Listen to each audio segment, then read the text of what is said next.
All right, welcome back to Matt Chat. Thank you for joining me. Look, I want to take a moment here to kind of do a follow-up video that I did on USDA.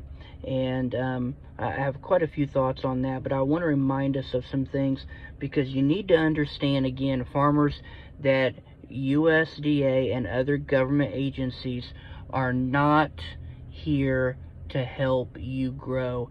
They are not here to move you forward. They're not invested and interested in your farm in particular, especially the small producer and farmer. Now, they may put out some programs and some things here and there, but you need to understand there is an agenda. USDA is a government agency, and the government does not want to turn over control of the food supply. It is not in their best interest for you to be independent. It is not in their best interest for you to raise your own food, to offer that good, healthy food to other people, for you to be strong and a free thinker, and to have food freedom, and for you to be a person of faith. That is not what they are interested in. That does not move their agenda forward. So you need to know that. Now, originally USDA did not have the power and the authority that it has today. All the way up until really 1906 is when things started to really change around, and they had the power to inspect meat that was being sold over state lines. Again, there's some good to this. In our mind, we say, okay, that means there's a federal standard that is upheld. But you got to understand that doesn't mean that meat that is state inspected or local is not good or is not safe. So we've got to be careful of that, okay? Because there's a lot of places out there that are state inspected, or maybe just local places that are doing a good job, and they don't have a USDA inspection at all even. But they're doing good work and they're working hard. So you have to use your own brain. You have to be able to know what you're looking at, what you're talking about. I realize that a lot of the consumers don't know. So when they go to get meat, they need help. All right, but we as producers have got to know good meat when we see it, good practices. We've got to make sure that we know what we're doing and what we're looking at. Now, let me talk about labels, because and by the way, before I get there, understand this about USDA.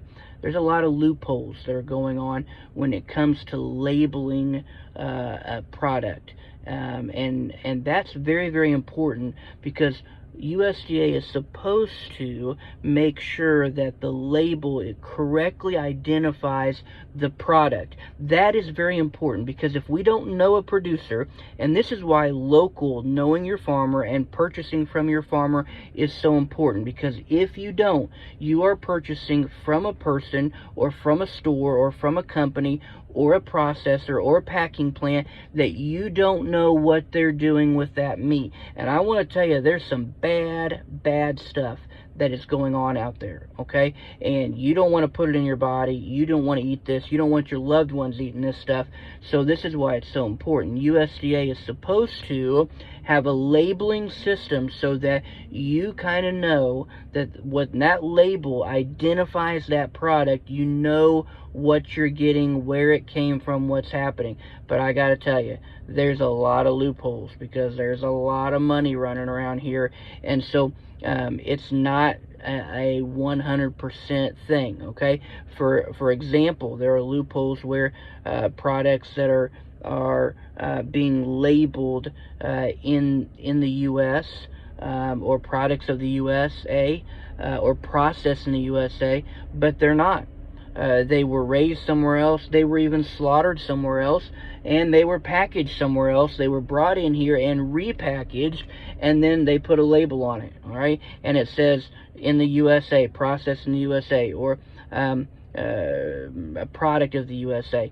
Now, they're working to get some of those things changed, but I want to tell you, that is disturbing, because you've got meat that's raised in Mexico, Canada, Venezuela, El Salvador, coming from South America, and this stuff is junk. I want to say junk, and it's got the wrong label on it. Also, when it comes to us here in the U.S., farmers, Again, you have pasture raised, you have grass fed, you have grass raised, you have grain finished. I mean, you can have different breeds. There's all on your labels. There's all these different things that are on there. But again, you need to make sure you understand what these labels really mean. So one of the things you can do is ask questions. You need to do your research. Look up what these labels actually mean, okay? Because grass fed can be different than grass finished. Pasture raised is different than grass fed.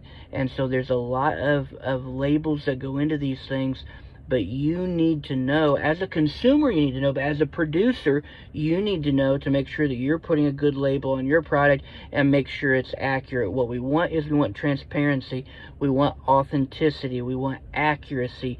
These things are very, very important. Otherwise, we're no different than the big stores out there and the big packers and processors that are conning people out there, and we don't want that. So listen, you're hearing it right here.